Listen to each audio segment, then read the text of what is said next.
Not surprisingly, the starting point for any discussion about how you should increase your sales is always going to be with customer research. Now, in my life, not coming from a sales and marketing background perhaps, or maybe that I just didn't park my ego early enough in life, I made decisions on behalf of my customers time and time and time again. I guess I thought I was smart enough to work out what they wanted. I guess I thought I knew their market, I knew their industries, because I also had lived and breathed in those industries for a duration in my life as well. Therefore, I made the arrogant and foolish assumption that I knew what they wanted, and I made decisions to allocate time and resources, to bundle products, to create pricing and terms packages without actually going and asking them. Now, I've just used some brutal words, but I've turned them against myself there. I hope they don't apply to you directly, but if they do, take heed. Irrespective of the length of time that you've been in a market, you actually do not know what someone specifically wants unless you go and ask them. Now, customer research, of course, is the starting point for marketing. And we'll talk about that in more detail in some of the more advanced modules. Customer research, of course, is also a fantastic way to commence engaging with your customers, or if you already engage with your customers, to engage with them in a different way.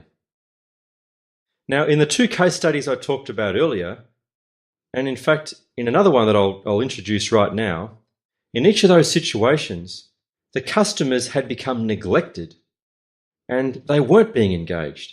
In fact, I'll be honest with you, in both those case studies and the new one I'm about to talk about, they were still shocked in many respects that we still existed.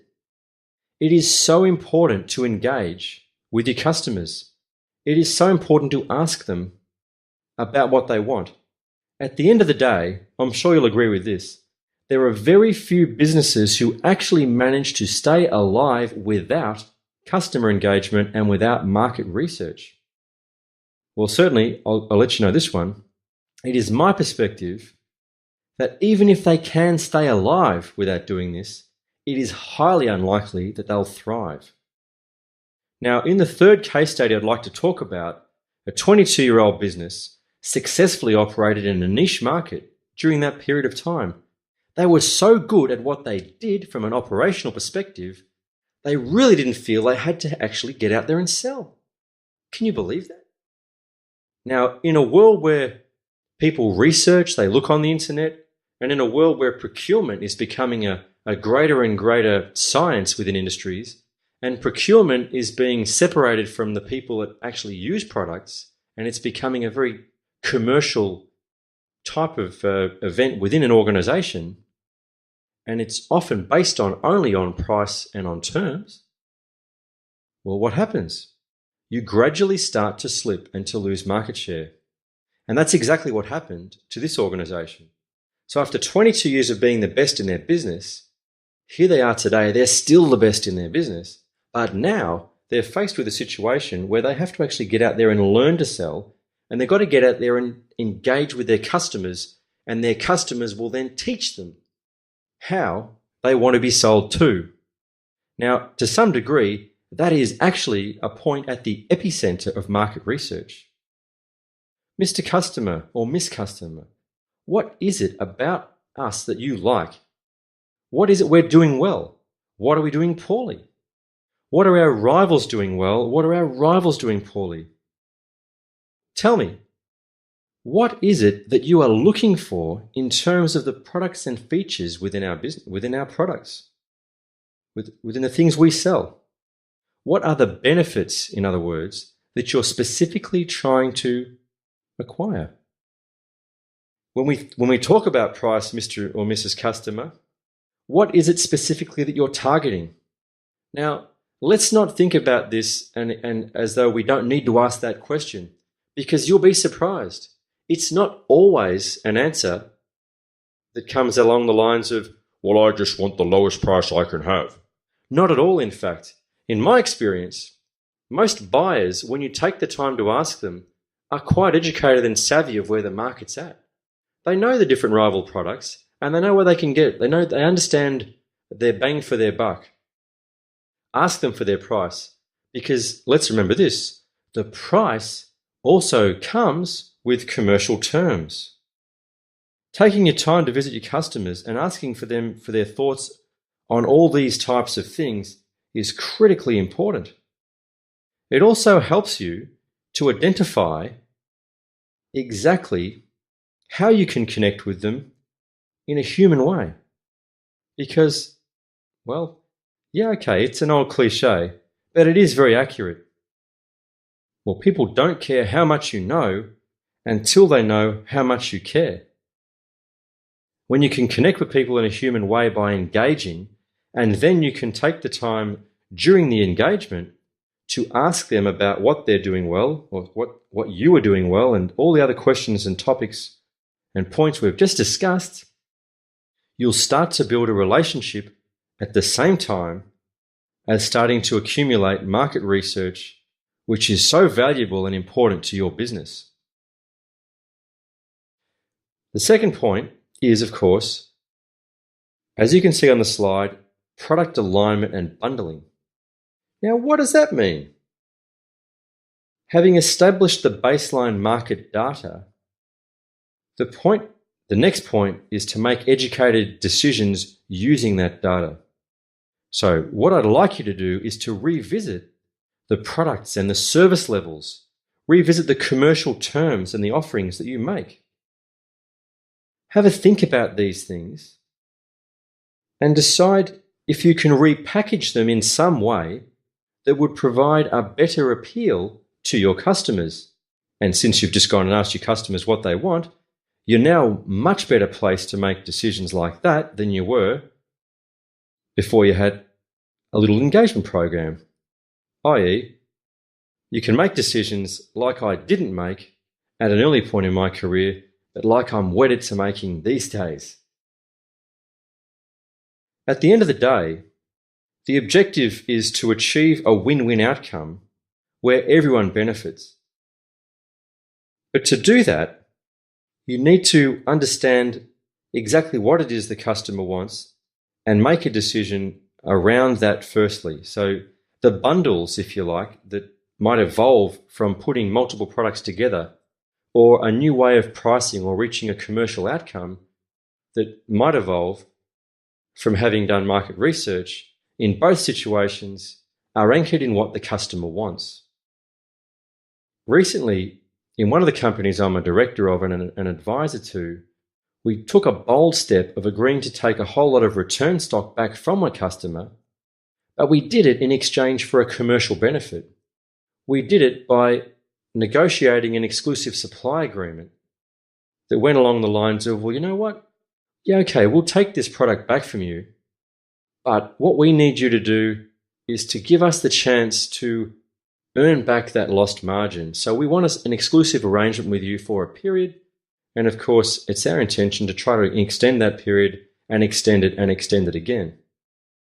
Only by asking, having a 0.1 customer research meeting with our client, did we learn that this stock existed. We then went back into our cave, we sat down, and we worked out what could we do about it. In other situations, it might be that you find that your products at an individual level don't really stack up either with the price of some rival or the benefits of another rival. However, if your customer wants a complete solution, then they often find it very appealing if you create a bundle of products for them, in which case they get to come to one supplier and get a great outcome. Product bundling or product alignment aligns what you want to give a customer to what they're actually asking for. Now, you've now created some information, or you've now gathered some information, and you've gone out and you've engaged with your customer. So what next? Well, it may be something that sounds very obvious, but can I ask you this?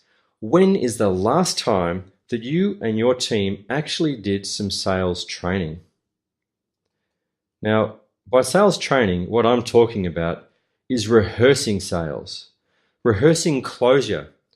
Have a trainer travel with road reps or go with them out on the floor and listen to them talking to customers and helping the trainer to understand how a person sells, what their style is. Now, after they've done that, of course, they've got an opportunity to have a real live coaching session on the shop floor that is so powerful. Having a coach watch you and give you feedback in real time. Now, of course, I'm not talking about during the actual customer meeting. I'm talking about as soon as you hop into the vehicle, if you're in a car, or if you're in a shop, as soon as the customer walks away. But having that feedback come in real time, and then with many more sales calls still available to be held that particular day, having the opportunity to actually engage with new customers and having learned from the previous feedback is an exceptionally useful and strong way to teach people how to sell. It is a no-brainer, but sales training is critical. You must practice, you must rehearse, practice the closures, practice the objections. The more you do it, it will lead to mastery, and believe me, your team will thank you. Now, the fourth step is to start to look at some of the business intelligence that you accumulate back within your organization. And this doesn't apply so much to retail sales, although you can absolutely tweak it to make sure so that it does apply. I'm talking about pipeline management. Now, someone once told me that the surest way to get nowhere in life is to aim at nothing. You must understand where your sales are coming from. You must investigate the likely prospects that you have. Are they specific, or are they a type of customer perhaps? Adding them to a pipeline list and rating them with probabilities gives you a great visibility of your overall business. Now, what it actually also does, it helps you to focus your limited resources precisely where they matter. It also allows you to create to get a good forward-looking perspective of likely cash flows in the months or weeks to come. Now, the aim of the pipeline tool, of course, within sales management is to use it so that you can gradually move your customers through the pipeline. Having probability ratings that are assigned to each customer means that you can look at all the customers that have a 10% probability, a 20% probability, a 30% probability, etc., etc. Now, my tip in doing this is absolutely be conservative with your percentages and make sure that they are factually measurable. For example, if your business has a competitive advantage and you're shortlisted and you know the customer's got the budget to buy it, well, you might give yourself 30%. If you've got the verbal confirmation of an order, you might give yourself 80%. But if you're one of the mix, one of the 10 people that are going for the sale that you know of, because you know your market, you know your rivals, you probably still give yourself about a 5% chance.